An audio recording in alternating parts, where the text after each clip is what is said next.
একটা জিনিস অনেক ভালো লাগে, আমার গ্রুপ মেম্বাররা যখন আমাকে একটু পিছন থেকে লুকিং গ্লাসে দেখতে না পায়, তখনই মনে করেন যে আমার জন্য একটু থামায় দেয়, আসো আসো আসো।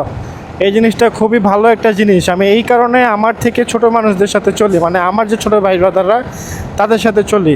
কারণ কোনো কারণে যদি দেখে আমি একটু পিছনে নাই, ওরা সাথে সাথে সাইড করে ফেলে। তারপর দেখে আমি কই, আমি আমাকে দেখার পর তারপরে আবার আমাকে আগে দেয়, ওরা পিছনে যায়। কারণ আমি নর্মালি বেশি জোরে রাইড করি না, আর যদিও করি রোড বুঝে করি, কারণ এই রোডটাতে এখন আমার জোরে টানতে হবে, কারণ রাতের বেলা। আর অবশ্যই মাঝখান দিয়ে যাইতে হবে, সাইড কোনো ধরনের সাইড দিয়ে যাওয়া যাবে না, কারণ এই পাশ থেকে কুকুর আসতে পারে, ওই পাশ থেকে কুকুর আসতে পারে। এই জন্য আমার মাঝখানে থাকা ভালো। যেই পাশ থেকে কুকুর আসুক, আমি আমার মুভমেন্ট মানে খুব বেশি তাড়াতাড়ি চেঞ্জ করতে পারবো, এটা বোঝার জন্য।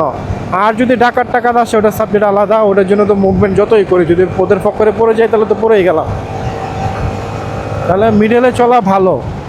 মিডল বলতে আবার এই আইলসমার্ক যেটা আছে আপনাদের, এই যে আইলসমার্ক বরাবর আবার যাবেন না, একটুখানি এটার বাম দিকে থাকবেন, মানে যেভাবে থাকবেন, হ্যাঁ, মানে খুব বেশি এটার মাঝখানেও থাকবেন না, কারণ এইটা অনেকটা পিছলে টাইপের হয়, স্লিপ করে।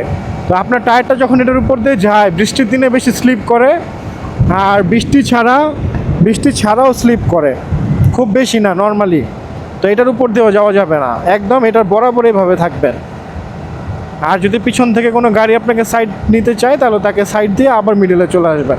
এটা অনেকটা বড় একটা সেফটির একটা বিষয়, কারণ আপনার এই পাশ থেকে কুকুর বিড়াল আসতে পারে, আর কুকুর বিড়াল যদি আপনার গাড়ির চাকার তলে যায়, যারা বাইক রাইড করে একমাত্র তারাই জানে এই জিনিসটা কী ঘটতে পারে আর কি হইতে পারে। সো তাদের জন্য এটা বলার কিছু না। আর যারা বাইক রাইড বুঝে না, পারে না, তারা এই জিনিসটা বুঝবে না যে একটা বিড়াল, একটা কুকুর যদি একটা বাইকের নিচে দুই চাকার তলে চলে যায়, তাকে বাঁচানো মানে তাকের বাঁচানো তো দূরের কথা, নিজের বাচ্চাটা অসম্ভব হয়ে যায়। এই যে আমি মানা করছি, ওরা 100 বার মানা করছি।